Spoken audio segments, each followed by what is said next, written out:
Dialogábamos como siempre con vivo interés con un muy buen amigo de esta casa, a quien en lo personal guardamos respeto y cuya palabra siempre escuchamos con mucho interés, el señor economista Abelardo Pachano. En principio, don Abelardo, el tema es la billetera móvil, podría ser una realidad, pero tengo otras preguntas para usted. Bueno, estoy dialogando con el economista Abelardo Pachano, consultor económico, pero un hombre de una notable trayectoria pública, y lo que es más importante, una trayectoria pública sin manchas. Qué importante es esto, ¿no? Tener la conciencia en paz. Don Abelardo, ¿qué piensa usted de la consulta popular? ¿Es partidario de la consulta popular?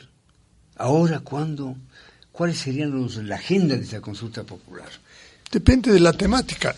Y primero, gracias por la invitación, Diego, y por las palabras de la introducción.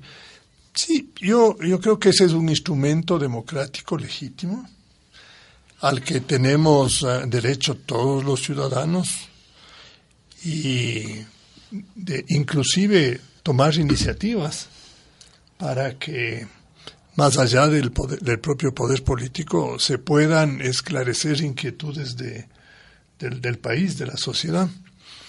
Y en el momento actual, a mí me parece que el anuncio general que ha hecho el presidente de la República sobre la posibilidad de llamar a una consulta popular merece una atención particular, porque la profundidad y la conveniencia de esa consulta va a depender de la temática que se involucre.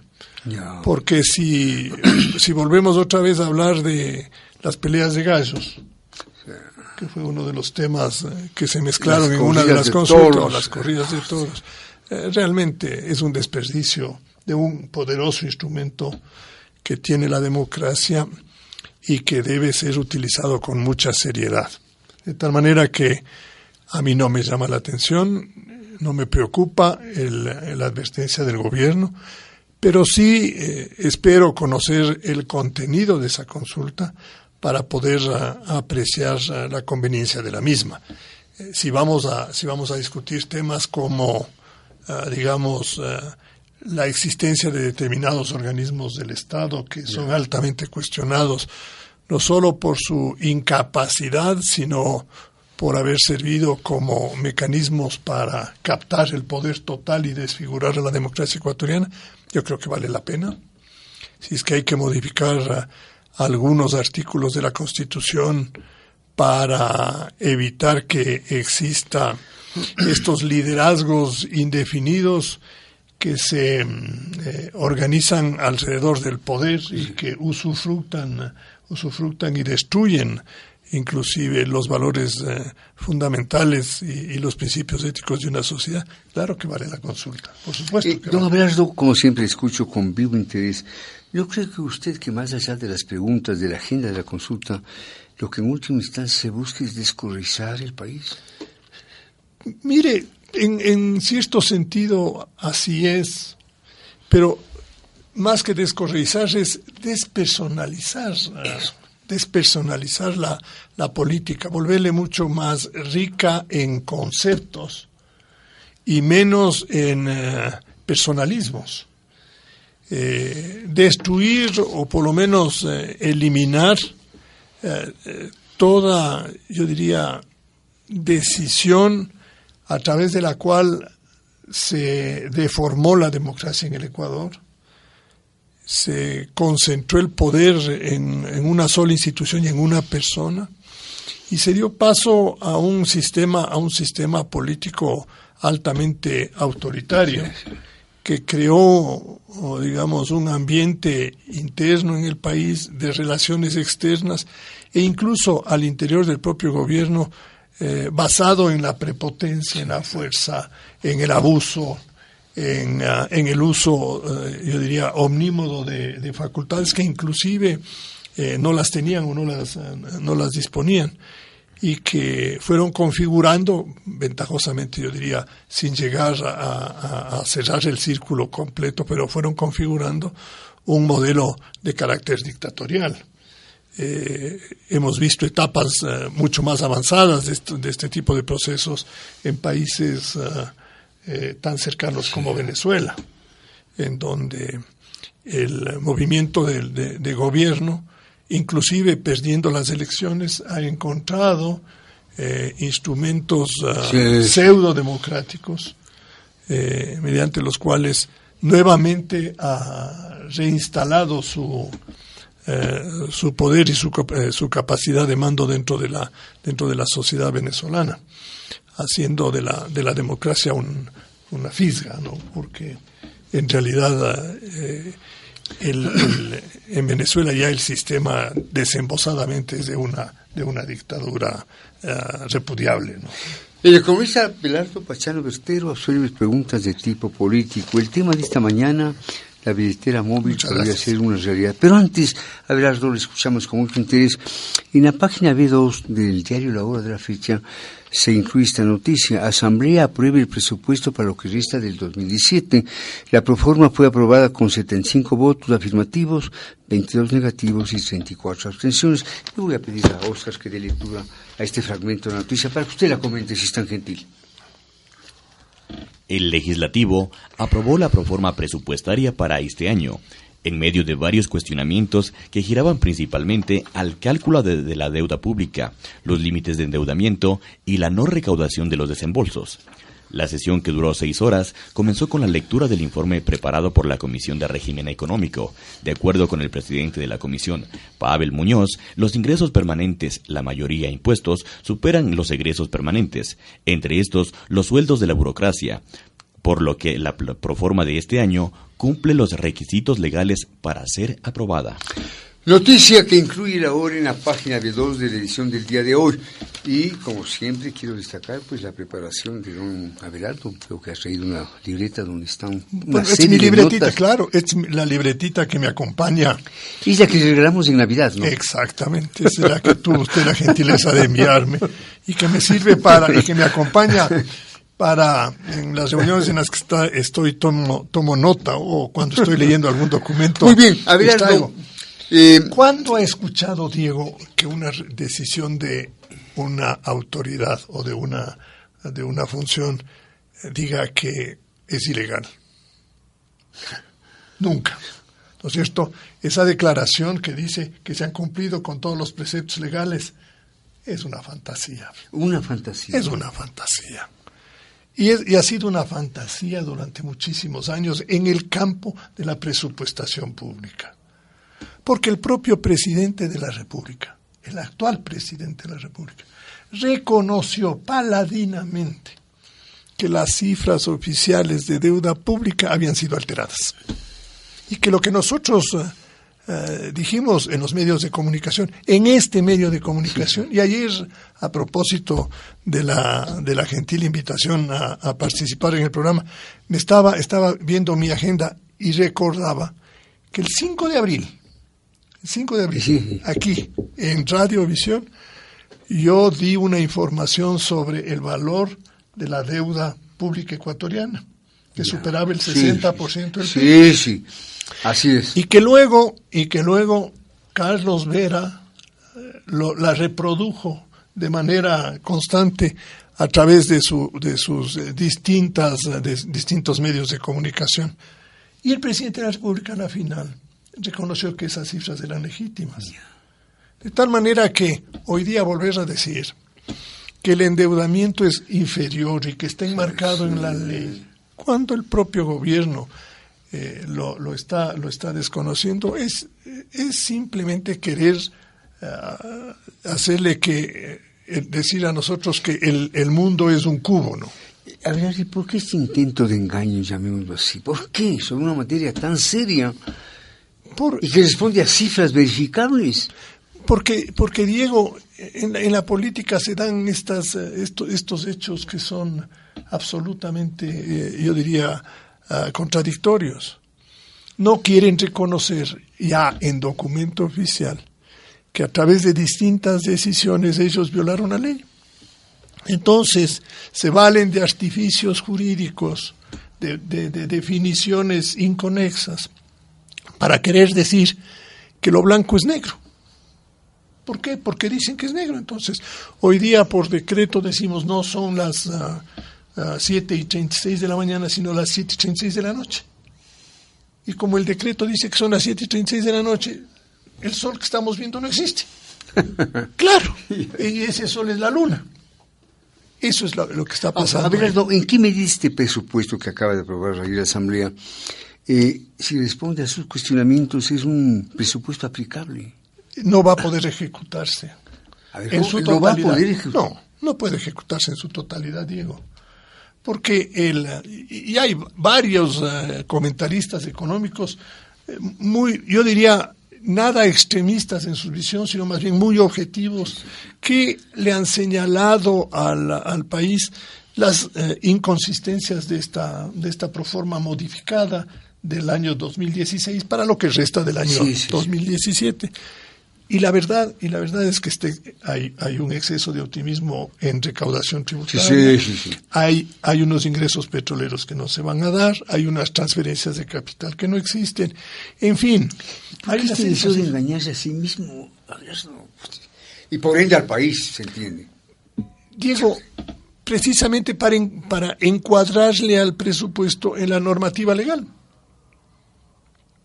Un poco y haciendo uso de una frase de una frase que escuchamos con alguna frecuencia: el papel aguanta lo que le ponga, ¿no es cierto? Entonces, claro, yo puedo poner un presupuesto, yo puedo escribir con esos mismos datos un presupuesto equilibrado y he cumplido con la ley. Sí, pero no he cumplido con los preceptos básicos de un manejo económico sano, porque las cosas que estoy poniendo ahí no van a poder ejecutarse de la forma real con que tiene que hacerse. Entonces, hay que darle seriedad y darle profundidad a la discusión política y a la discusión económica en el Ecuador. Yo propuse a través de varias columnas mías, le propuse al gobierno y le proponía a la Asamblea: abran el debate técnico. Llamen a distintos, yo diría, especialistas de distintas visiones técnicas y económicas para que expresen sus puntos de vista sobre la proforma presupuestaria. No lo hicieron. El presupuesto ha sido aprobado sobre el uso de una mayoría que tiene el gobierno en el Congreso. Todavía. Bueno, ahí hay un problema de conversos, que es un tema políticamente interesante. Yo no sé, ya que ponemos el tema aquí, y solo para no distraernos, le digo, anoche terminé de leer una autobiografía de un joven dirigente comunista chileno, Roberto Ampuero. Sí. Claro, que él tiene también la obra se llama Nuestros años verde oliva.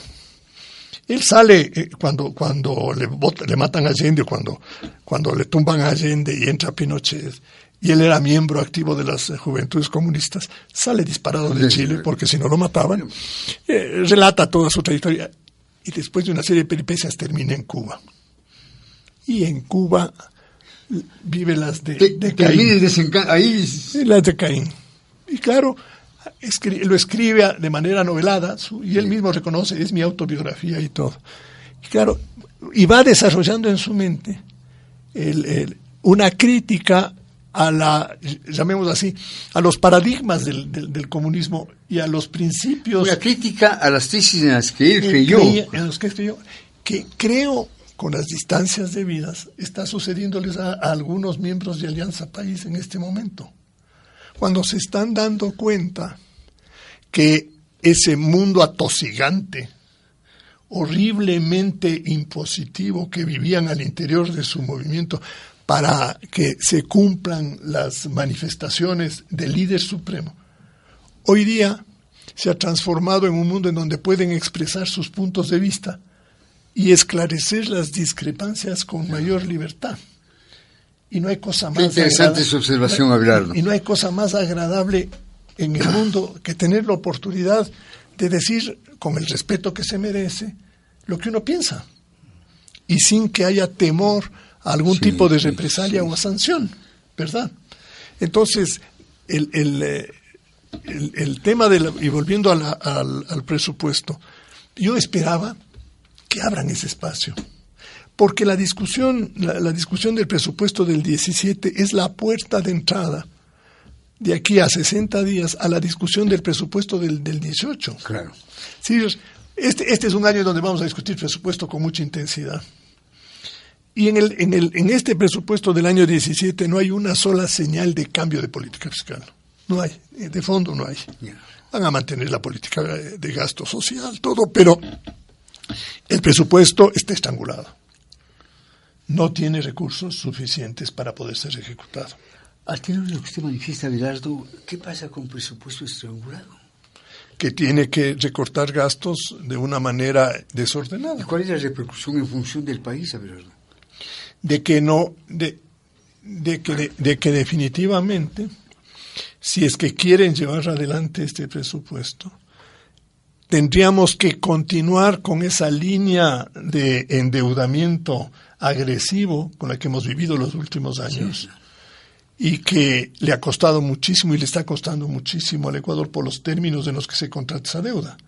Es una deuda absolutamente onerosa. A corto plazo y con unos intereses elevadísimos. Terriblemente onerosa. Sí. ¿No es cierto? Que ya, yo le decía, que ya le estrangula, que ya es un dogal. Volvió a ser un dogal de la capacidad de desarrollo y de crecimiento de la economía. Aquí, asimismo, en otra entrevista, Diego, yo les decía que la perspectiva de no modificarse la línea de gasto fiscal, la perspectiva para los próximos 5 años, incluyendo el 17, es que necesitábamos más o menos 70.000 millones de dólares. Sí. Usted lo dijo aquí. 70.000 millones. Sí. Según la cifra de gobierno, este año necesitamos 12.700 millones. Multiplique por 5. Y estamos muy cerca de esa cifra. Abelardo, una preocupación. ¿Qué va a pasar con la aplicación de este presupuesto en función de las promesas electorales de Moreno? Bueno, va a tener que recortar otros programas. No puede ejecutar todo.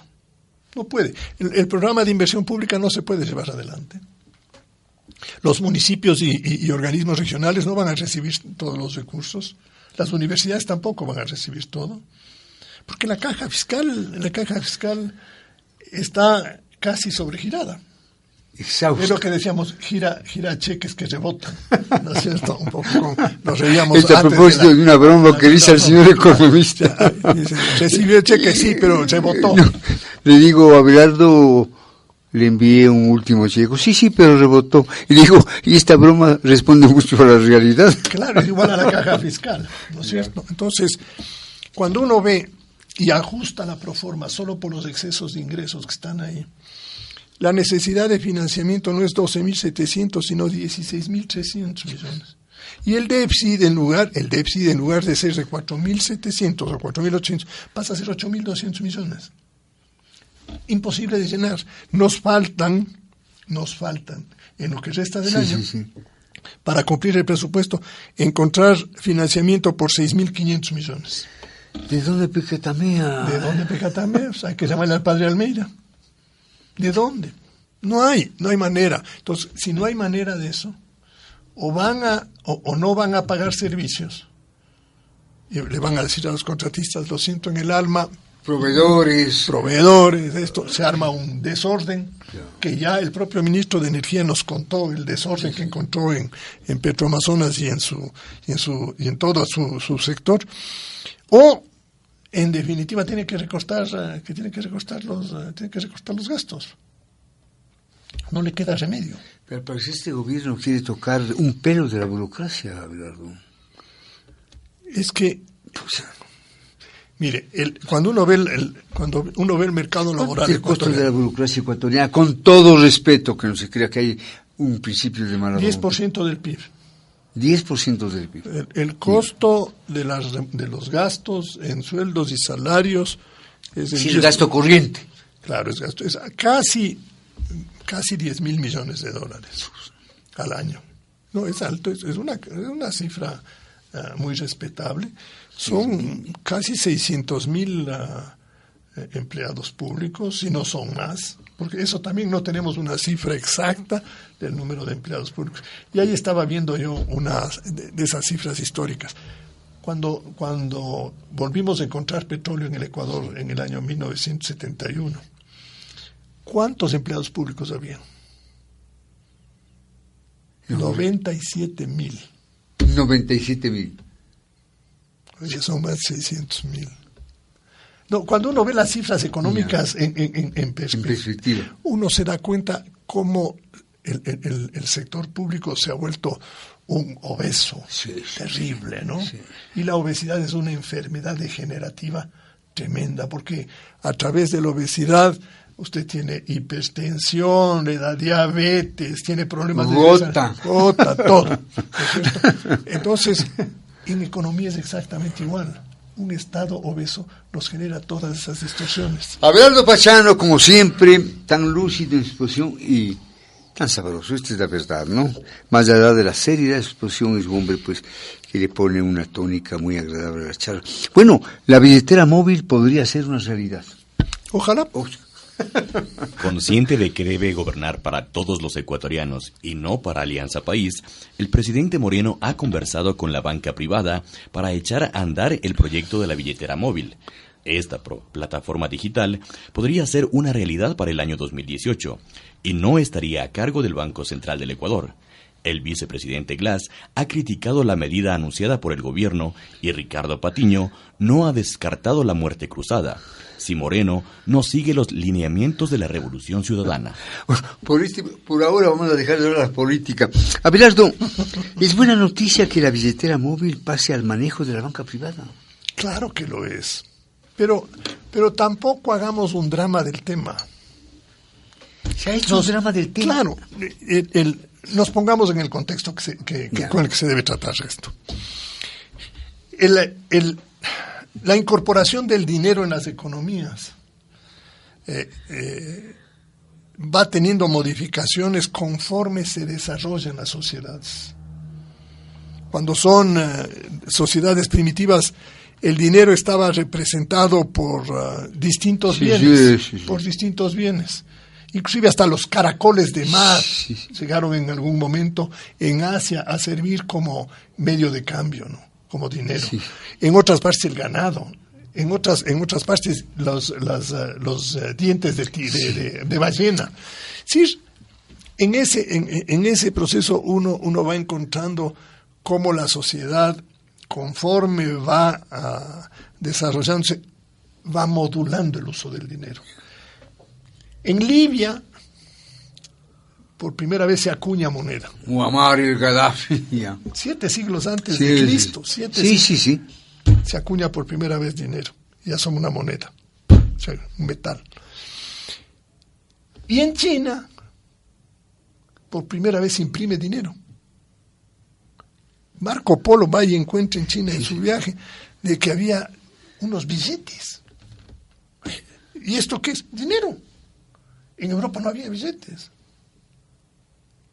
Y claro, con la imprenta se produjo la transformación de, yo diría, la utilización de este medio para poder realizar transacciones y atender las necesidades de los distintos miembros de una comunidad.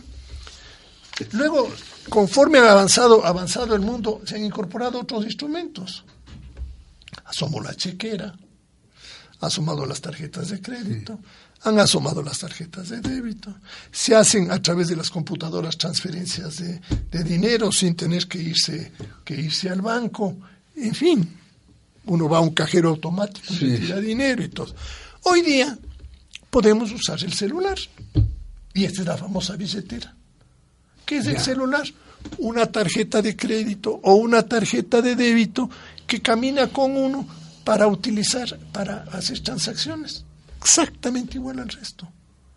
No es más que un nuevo instrumento que va disponiendo el mundo para hacer más fácil la vida de los ciudadanos. Usted está quitando el drama al tema. Claro, es que algunos dicen, es que el dinero electrónico es parte de la potestad monetaria del Estado. ¿Qué potestad monetaria del Estado? Abelardo. Si no es emisión. Abelardo, explíquenos por qué la billetera móvil levantaba sospechas en la banca privada cuando lo impulsaba el gobierno de Correa. ¿Cuál es el problema? El problema conceptual. El problema conceptual en el caso del Ecuador, que no es el mismo de otros países, pero en el caso del Ecuador, es que cuando decidimos dolarizarnos, cuando decidimos dolarizarnos en el año 2000, simultáneamente decidimos quitar la facultad de emisión primaria de dinero al Banco Central. Le dijimos al Banco Central, mi amigo, usted no puede nunca más emitir dinero. Entonces, deja de tener la paralización de la maquinita de imprimir. Usted no puede imprimir, usted ni puede acuñar, ni puede imprimir. La emisión primaria se acabó. Usted lo que va a hacer es administrar los dólares que lleguen al Ecuador. Y el emisor de dólares no va a ser usted. Cuando el gobierno empieza a hablar del dinero electrónico y le empieza a hablar como un monopolio del Banco Central, confundiendo este instrumento con un medio de pago, le da la posibilidad al Banco Central de emitir dinero. Y además sin respaldo orgánico. Exactamente. Entonces se puede volver en un mecanismo de emisión inorgánica. Y el país corre el peligro de que se lo utilice como mecanismo para crear una moneda paralela. Exacto. ¿No es cierto? Entonces, íbamos a tener dólares físicos normales y podríamos tener dólares electrónicos. ¿Sí? Entonces, el problema era, si es que quieren mantener el dinero electrónico en el Banco Central, el Banco Central tiene que comprometerse que por cada dólar electrónico que emita, tiene que haber un dólar físico en sus bóvedas. Y el Banco Central decía, no, yo puedo tener cualquier otro tipo de activo. Entonces, el problema es que podían convertir esos dólares en bonos del Estado, como ya de hecho lo hicieron a lo largo del tiempo con las reservas de los depositantes del Banco Central. Ahora, Belardo, para que la banca privada opere el dinero electrónico es necesaria una reforma al Código Orgánico Monetario. ¿Qué pasos deberán darse para lograr la reforma? ¿Es un escollo grande? No, es decir, todo depende conceptualmente de que haya la coincidencia de opinión entre el gobierno y la mayoría en el Congreso para quitarle esa facultad al Banco Central y simplemente dejarle libre para que lo haga el sistema financiero. Si el sistema financiero no requiere que le digan, se autoriza, no requiere eso. Lo que hay es que eliminar esta posible utilización de un instrumento que, siendo legítimo en una organización monetaria normal, puede ser un instrumento destructivo de la dolarización en el caso ecuatoriano, por la presencia de un déficit fiscal crónico e inmanejable. Si el día de mañana no hay caja en el gobierno, no hay liquidez, no hay caja, y hay que pagar los salarios, el gobierno podría, con el dinero electrónico, abrirle cuenta a los 600,000 funcionarios públicos y depositarles en esas cuentas sus salarios. Y obligar a que el comercio, la industria, la banca, les permitan transar los dineros electrónicos. ¿Qué ha hecho? Crear un dinero sin tenerlo. Poner en circulación algo sin tenerlo. Qué valiosa explicación. Alguien inclusive del gobierno decía que hay que cuidar que la banca privada no vaya a hacer una emisión inorgánica con el dinero electrónico. Una aberración. Yo la verdad es que ya cuando escucho esas cosas, hasta la piel se me es una aberración conceptual total. Pero en el fondo, el dinero electrónico, como yo lo escucho al gobierno, lo quieren utilizar para sustituir a los billetes y monedas que están en circulación. Y ese es un proceso natural que se tiene que dar en el tiempo. Uno no puede forzar eso. Uno no puede forzar. Hay países que han logrado reducir el uso de efectivo. Suecia es uno. Suecia es uno de ellos. En Suecia, apenas el 15% de las transacciones se hacen en dinero efectivo. El resto se hace todo por o vía electrónica, o por cheques, o por transferencias. Todo. Y el 15% en dinero. Otros países como Alemania no aceptan. En Alemania más del 50% de las transacciones son en dinero efectivo. ¿Qué pasa? Suecia y Alemania son dos países de un desarrollo económico y cultural muy fuerte. Los alemanes sienten que su riqueza está expresada en el dinero Y como ellos vivieron una etapa de hiperinflación muy grave entre la Primera y la Segunda Guerra Mundial, les ha quedado en la psiquis de los alemanes. Están marcados. Están marcados y dicen, no, mi amigo, yo no quiero volver a vivir esa época en donde al billete no le podíamos sostener 5 minutos porque perdía valor. Nosotros ahora queremos ver el billete que nos dé valor a nosotros. Entonces, en Alemania no entra las transacciones electrónicas como han entrado en Suecia. En el mundo, a pesar del avance de las transacciones electrónicas, el 85% de las transacciones son en billetes y monedas. El 85%. En el mundo. En Estados Unidos, el 40% de las transacciones son en monedas y billetes. En Estados Unidos. Y han ido avanzando, claro que han ido avanzando, pero despacito, porque no hay cómo forzarle. Imagínese, Diego, que el día de mañana nos digan a nosotros, ¿sabe qué? Cualquier transacción que quieran hacer va a ser con dinero electrónico. Me voy al mercado a comprar papas, tomates, hacer las compras de la semana y le digo a la señora a la que vende, a ver señora, le voy a pagar con dinero electrónico. ¿Ella qué instrumento tiene para recibir el pago? Caserito, ¿qué le pasa? ¿Qué le pasa? ¿No es cierto? Oiga, anoche creo que usted se ha pasado en tragos. Entonces, la sociedad tiene que ir evolucionando. Tema 1. Tema 2. El dinero electrónico va entrando siempre y cuando sea un instrumento barato. Porque a mí no me cuesta el billete. ¿No es cierto? Claro. A mí no me cuesta el billete. Cuando yo voy y pago, saco un billete de 20 y pago, yo no tengo que pagar ninguna comisión ni nada. Pues a mí me devuelven lo que me tienen que devolver, se acabó. En cambio, en el dinero electrónico hay toda una institucionalidad que crear, de computadoras y de todo. ¿Y quién va a pagar esos servicios? ¿El Estado?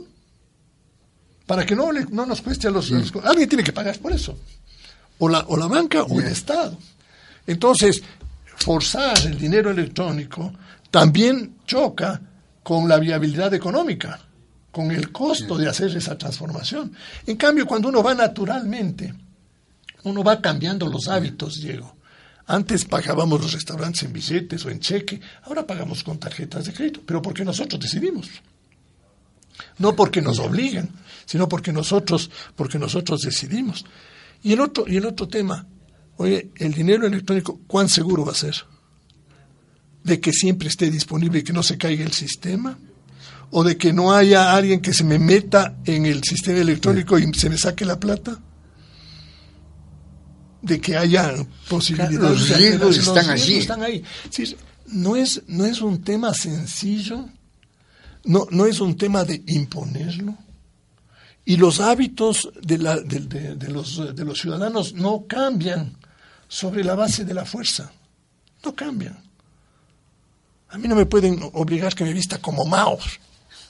No me nace vestirme como Mao, ¿verdad? Si yo quiero andar de una forma, ando de la manera que yo creo. Igual es en la conducta en la economía. Bueno, si yo quiero malgastar el dinero, yo malgasto el dinero. Y si no quiero malgastarlo y soy ordenado, soy ordenado. Ahora, el Estado tiene que ir dando normas para que ayuden a que las conductas sean adecuadas. Así es. Qué interesante escucharle, Abelardo.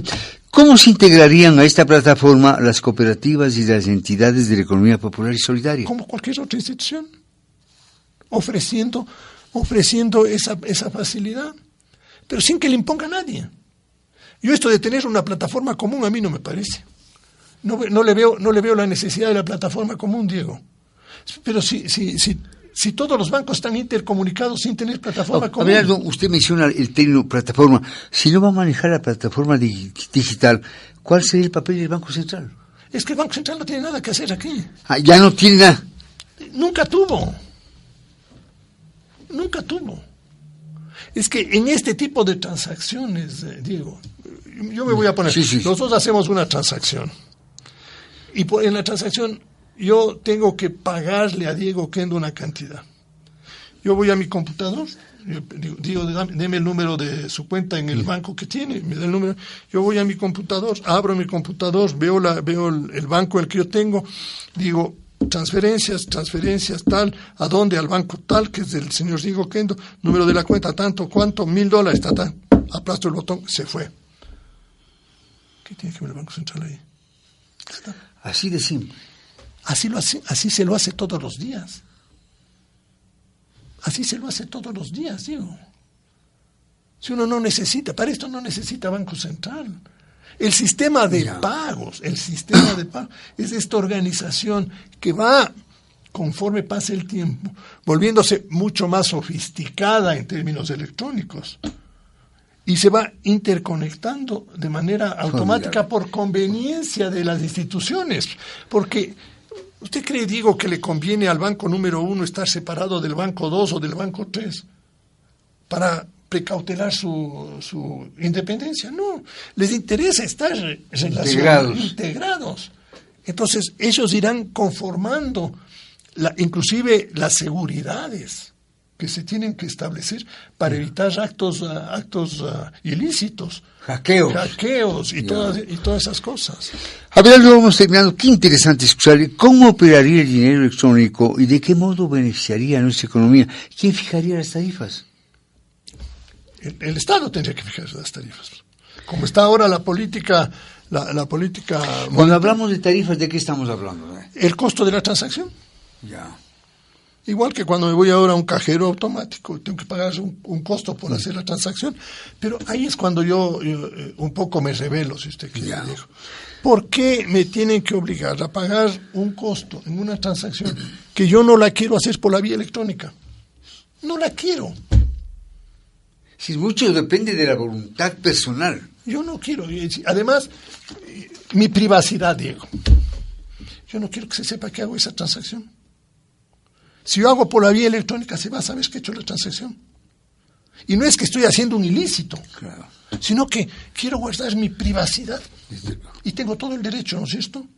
Entonces pago con billetes. Claro que también los billetes pueden servir para actos ilícitos, sí. Y ahí hay un problema moral y ético que en política monetaria se está discutiendo mucho en el mundo. Y ese es un tema, es un tema apasionante sobre esto. Pero que no tiene que ver con lo que sí, tiene que ver colateralmente con lo que hablamos. Pero el dinero electrónico, el uso del dinero electrónico, igual que la tarjeta, igual que la chequera, igual que el uso de transferencias y de las computadoras, debe ser de libertad absoluta del ciudadano. Si yo voy a ponerme así, si yo no confío en los bancos, ¿por qué me quieren obligar que ponga mi dinero en los bancos para hacer transacciones electrónicas? Me voy a poner así difícil. No les trago a los banqueros. Ya. Entonces, no cuidado que hay ropa tendida. Claro, pero me pongo en ese plano, ¿no es cierto? Ya. He tenido yo 100.000 problemas y no confío. ¿Por qué me quieren obligar que yo vaya a la banca? ¿Ah? ¿Verdad? Igual que a alguien que le gusta la banca, que le obliguen a hacer en billetes. ¿Por qué? ¿No es cierto? Cada uno actúa con la libertad con la que quiere. Abelardo, ¿hay algún riesgo? ¿Hay riesgo de que algún sector o institución monopolice esta plataforma digital? No, porque conforme la tecnología avanza, Diego, se vuelve muy común.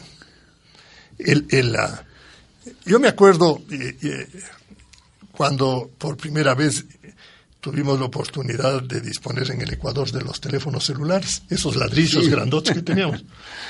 Y hacíamos cálculos, decíamos, ¿cuántos de estos se podrán vender en el Ecuador? 100.000, 80.000. No tuvimos la visión, yo por lo menos no tuve la visión, de ver la capacidad de incorporación de este instrumento, de sofisticación de este instrumento en el mundo. Y que hoy día hay tantos celulares como ciudadanos. En el mundo. Tú ves en la calle un ciudadano con 2 celulares. En el mundo. ¿No es cierto? Y conforme ha ido avanzando, las tarifas se han ido abaratando. Hoy inclusive uno puede hablar con el exterior a través del sistema de WhatsApp sin que le cueste. Antes teníamos que llamar a la central telefónica del Estado. Señorita, buenas tardes, ¿sabe qué? Quiero hablar con Nueva York y todo, con mi tío, con mi primo, con mi abuelito. Está en tal parte, el teléfono está... Bueno, señor, dice, espere ahí en donde está, después de 1 hora le llamamos. Así era, ¿no es cierto? Hoy día uno no tiene que recurrir a nadie, uno prende la computadora los teléfonos de cuerda. De cuerda, todo. Entonces, monopolio ahí. Hay un libro precioso que se llama El postcapitalismo, Diego. En donde no le he acabado de leer, así es que, pero estoy en una parte en donde dice, el mundo en el futuro va a tener una serie de servicios sin costo por el desarrollo espectacular de la tecnología. Y lo estamos viendo en el campo de las comunicaciones. Sí. Antes nos costaba un ojo de la cara la llamada a los Estados Unidos, hoy día no nos cuesta nada con el WhatsApp. Y no nos hemos dado cuenta. Sí. Oye, ahí, eso de que hables con el resto del mundo viéndote la imagen. Claro. Entonces dice, oye, ¿y en dónde está el negocio aquí? Porque la verdad, a mí no me están cobrando, pero alguien que hizo construyó toda esta infraestructura, debe estar recibiendo ingresos por algún lado. Son las publicidades, son de una manera colateral, el mundo se está reorganizando. Entonces van a haber nuevos productos que hoy día cuestan, que van a ser gratis en el futuro. Entonces, aquí no hay un problema de monopolio. Las etapas de desarrollo tecnológico empiezan siendo monopólicas, eso es cierto, pero terminan siendo absolutamente competitivas, porque se convierten en bienes comunes, en absolutamente bienes generales. Abelardo, gracias por su charla magistral. Una última cosa, ¿cree usted que la política económica del gobierno de Moreno se aleja cada vez más de la de su predecesor? Todavía no vemos eso. Lo que sí vemos es un mejor ambiente, indiscutiblemente. Toda esta sociedad encrispada que estábamos viviendo y que fueron 10 años horribles, hoy día respira. Y obviamente la economía también respira. Las angustias económicas están ahí. No han sido resueltas. El gobierno ha abierto espacios de diálogo. Creo que eso es meritorio. Dialoga con la banca, con el sector privado, en fin, con los empresarios. Hay un diálogo que me parece que es bien importante porque es un diálogo sin exclusiones, Diego. Sí. Es decir, es un diálogo en donde no se precalifica al interlocutor. Es decir, tú porque eres de derecha no hablo, o tú porque eres de izquierda no hablo, o tú porque eres montubio no hablo, o tú porque eres viejo no hablo. No. El gobierno ha dado un paso importante de reapertura democrática. Eso es realmente un aliciente para el país, pero hay que ver cómo se concreta. Hasta aquí en economía no vemos nada. Lo del dinero electrónico sí es un buen mensaje de quitar una amenaza a la desdolarización, porque así le veo yo. Y si es que hay algunos que creen que con esto están haciendo gran negocio los bancos privados, mejor prohíban. Claro, Diego, prohíban. Diga, nadie usa el dinero electrónico. Ya, se acabó. Pero para mí sería hasta mucho mejor, desde el punto de vista de asegurarnos de que el Banco Central no va a poder hacer emisión inorgánica. No, ahí no está el negocio de la banca. Ahí está el peligro de la desdolarización, en la forma como fue mal concebido ese proyecto. Con don Abelardo Pachano, temas políticos y económicos. Gracias, don Diego. Gracias, don Abelardo. Y además, me gustaría que le vean impecable, ¿no? Deportivo, pero impecable. Como siempre. Esa es ropa de marca, ¿no? Sí, marca ecuatoriana, pero... Buenos días, Abelardo. Buenos días.